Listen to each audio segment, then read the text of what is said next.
Don't let her in. For context, my grandmother lives deep in the middle of nowhere. Her house is on a secluded peninsula, surrounded by a lake. The closest store is a 15-minute drive, and her neighbors? They only come up in the summer. In December, it's just her, and in this case, me. She and my grandfather were heading to Tennessee for a week and asked me to house sit and take care of the animals. I agreed. I was 17 at the time, and honestly, I thought I'd enjoy the peace and quiet. They packed up their things and left around 10 p.m. After they drove off, I got comfortable, turned on the TV, and settled in. Around midnight, I started getting sleepy and decided to head to bed. Let me explain the layout quickly. The house is all one level. No basement, no upstairs. You walk through the front door into the living room.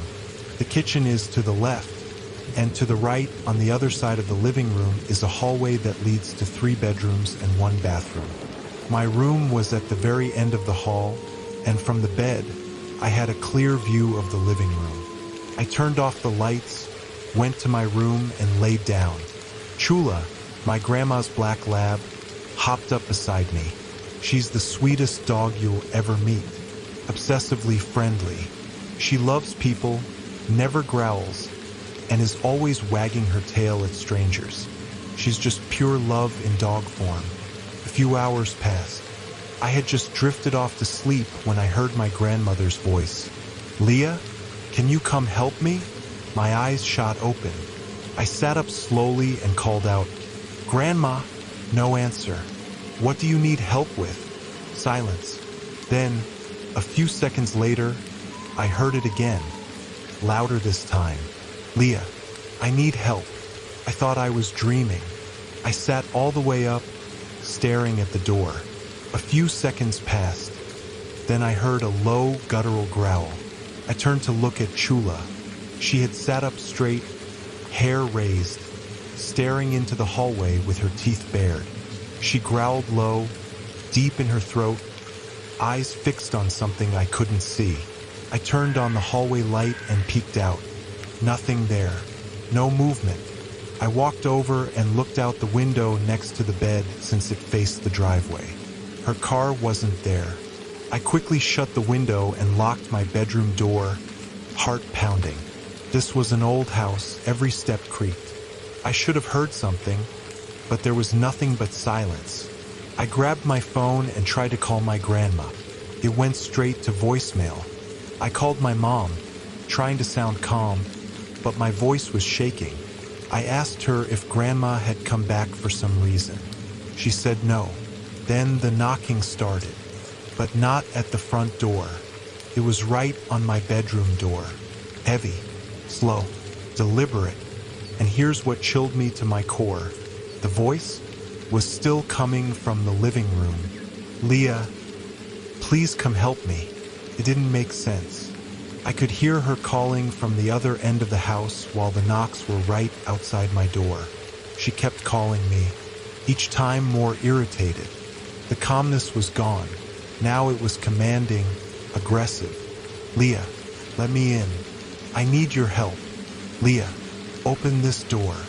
Leah now sounded like her but distorted, like something trying to copy her voice and getting it almost right. Chula stayed pressed to my side, growling steady and low like she'd rip something apart if it got in. The shotgun was in the same room with me, locked in the gun safe in the corner. I knew the code if I needed it, but I didn't even move from the bed. Couldn't. I was frozen. Eventually, the knocking stopped. The voice faded away. I must have fallen asleep somehow, because the next thing I knew, sunlight was pouring through the blinds. For a minute, I almost convinced myself I had imagined the whole thing. But when I checked my phone, the call logs were still there. I really had called my mom. I really had called my grandma. That part was real. I tried to push it out of my head, told myself it was some kind of sleep paralysis or dream. Around 11 p.m., I'd just gotten out of the hot tub in the garage. The door was wide open, there's no one around for miles, so I hadn't bothered to close it. Then I heard it. The motion sensor went off with that sharp barking alert. A second later, something slammed really loud in the garage, like someone knocked over a metal shelf or kicked the wall. I hit the garage remote and shut the door fast, heart racing. Not long after, maybe 30 minutes after I got back in the house, there was a knock at the front door. I crept toward the door, standing just far enough away to not be seen through the frosted glass. I didn't move, didn't speak. That's when I heard her. "Please let me in. I'm cold." I'm hungry. The voice was scratchy, like an older woman, soft but weirdly flat. I didn't answer at first. I just stood there, frozen, heart pounding. After a few seconds, I said, loud enough to carry, "How did you get all the way out here?" Silence. Then more knocking, louder, quicker now. She spoke again, more forcefully. I said, "Let me in. I need help." I backed away from the door, still trying to stay calm. You can't just show up at people's houses. You need to leave. That's when the knocking changed. It wasn't knocking anymore. It was banging. Fast. Heavy. Aggressive. I ran to my room and punched in the code to the gun safe. Just as I grabbed the shotgun, she slammed the door again so hard it rattled in the frame. "Let me in right now." The knocking had stopped, but I couldn't shake the feeling that she hadn't left. I was straining to hear anything. Footsteps, whispering, even breathing. But the house was dead silent. Not even the wind. Then her voice came again. Not right at the door this time. Off to the side. Almost like it was outside the window. "Leah, please, let me in." I didn't move. She tried again, louder, sharper. "You're being rude. Open the door." I sat down in the recliner in the living room, shotgun resting in my lap, facing the door. Chula laid tense at my feet. I gripped the shotgun tightly, eyes locked on the door. She circled the house.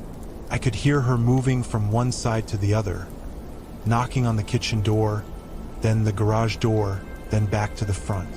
Her voice followed, same exact words every time like a broken record. "I need your help, Leah. You're the only one here." She kept pacing around the outside of the house, banging on doors, tapping windows, muttering things I couldn't quite hear. That's when it hit me. She called me by my name. I hadn't told her. I hadn't spoken to anyone outside. No way she should have known.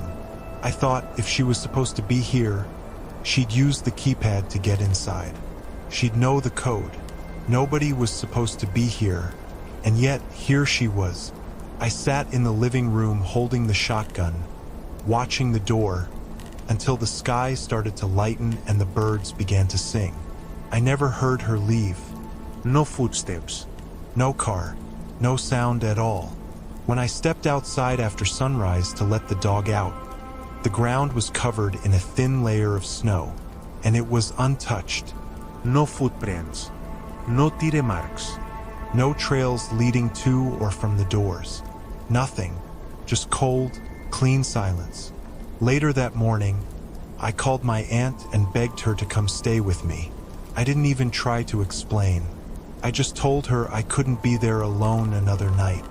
She showed up that evening, and I almost cried with relief. For the first time in 2 days, I felt like I could breathe. That night, I finally was able to get the sleep I desperately needed. I will never stay there alone again. Rest in peace, Chula, pensive face Redheart. She passed from old age,